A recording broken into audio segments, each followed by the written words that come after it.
राधे राधे भक्तों। आज के इस वीडियो में मैं आपको कार्तिक मास महात्म्य कथा का अध्याय 1 सुनाऊंगी। ध्यान पूर्वक सुनिएगा। मैं सिमरू माता शारदा बैठे जीवा आए, कार्तिक मास की कथा लिखे कमल हर्षाए।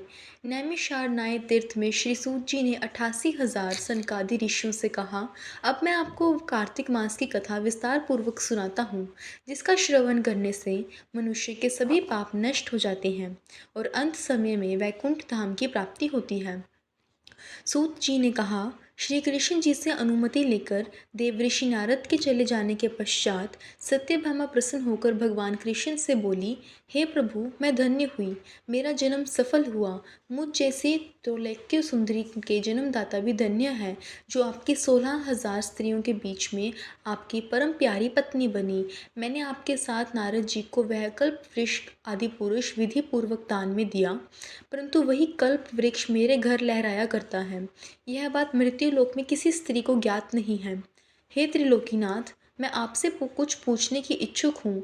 आप मुझे कृपया कार्तिक महात्म्य की कथा विस्तार पूर्वक सुनाइए, जिसको सुनकर मेरा हित हो और जिसके करने से कल्प पर्यंत भी आप मुझसे विमुख ना हो। सूत जी आगे बोले, सत्यभामा के ऐसे वचन सुनकर श्री कृष्ण ने हंसते हुए सत्यभामा का हाथ पकड़ा और अपने सेवकों को वहीं रुकने के लिए कहकर विलास युक्त अपनी पत्नी को कल्पवृक्ष के नीचे ले गए।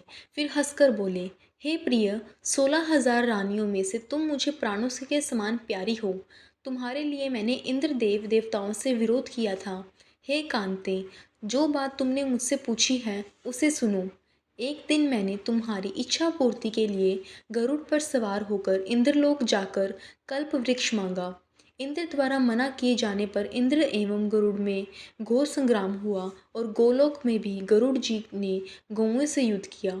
गरुड़ की चोंच की चोट से उनके कान एवं पूंछ कटकर गिरने लगे, जिससे 3 वस्तुएं उत्पन्न हुई। कान से तंबाकू, पूंछ से गोभी और रक्त से मेहंदी बनी। इन तीनों का प्रयोग करने वाले को मोक्ष नहीं मिलता। तब गौओं ने भी क्रोधित होकर गरुड़ का पर वार किया, जिससे उनके 3 पंख टूटकर गिर गए। इनके पहले पंख से नीलकंठ, दूसरे से मोर और तीसरे से चकवा चकवी उत्पन्न हुए। हे प्रिय, इन तीनों का दर्शन करने मात्र से ही शुभ फल प्राप्त हो जाता है। यह सुनकर सत्यभामा ने कहा, हे प्रभु, कृपया मुझे पूर्व जन्म के विषय में बताइए कि मैंने पूर्व जन्म में कौन कौन से दान, व्रत व जप नहीं किए हैं। मेरे स्वभाव कैसा था, मेरा जन्मदाता कौन थे और मुझे मृत्यु लोक में जन्म क्यों लेना पड़ा। मैंने ऐसा कौन सा पुण्य कर्म किया था जिससे मैं आपकी अर्धांगिनी हुई। श्री कृष्ण ने कहा, हे प्रिय, अब मैं तुम्हारे द्वारा पूर्व जन्म में किए गए पुण्य कर्मों को विस्तार पूर्वक कहता हूँ, उसे सुनो। पूर्व समय में सत्युग के अंत में मायापुरी में अत्रि गोत्र में वेद वेदांत का ज्ञाता देव शर्मा नामक एक ब्राह्मण निवास करता था। वह प्रतिदिन अतिथियों की सेवा, हवन और सूर्य भगवान का पूजन किया करता था। वह सूर्य के समान तेजस्वी था। वृद्धावस्था में उसे गुणवती नामक कन्या की प्राप्ति हुई। उस पुत्रहीन ब्राह्मण ने अपनी कन्या का विवाह अपने ही चंद्र नामक शिष्य के साथ कर दिया। वह चंद्र को अपने पुत्र के समान मानता था और चंद्र भी उसे अपने पिता के समान मानता था।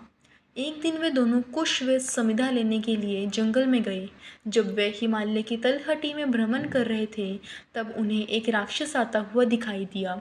उस राक्षस को देखकर भय के कारण उनके अंग शिथिल हो गए और वे वहां से भागने में भी असमर्थ हो गए। तब उस काल के समान राक्षस ने उन दोनों को मार डाला। चूंकि वे धर्मात्मा थे, इसलिए मेरे पार्षद उन्हें मेरे वैकुंठ धाम में मेरे पास ले आए। उन दोनों द्वारा आजीवन सूर्य भगवान की पूजा किए जाने के कारण मैं दोनों पर अति प्रसन्न हुआ। गणेश जी, शिव जी, सूर्य व देवी, इन सबकी पूजा करने वाले मनुष्य को स्वर्ग की प्राप्ति होती है। मैं एक होता हुआ भी काल और कर्मों के भेद से 5 प्रकार का होता हूँ। जैसे एक देवदत्त, पिता, भ्राता आदि नामों से पुकारा जाता है। जब वे दोनों विमान पर आरूढ़ होकर सूर्य के समान तेजस्वी रूपवान चंदन की माला धारण किए हुए मेरे भवन में आए, तो वे दिव्य भोगों को भोगने लगे। तो भक्तों, यहीं पर आज का पहला अध्याय समाप्त होता है। अगर आपको यह कथा पसंद आई तो कृपया मेरे चैनल को सब्सक्राइब करें, लाइक करें और कमेंट ज़रूर करें। धन्यवाद।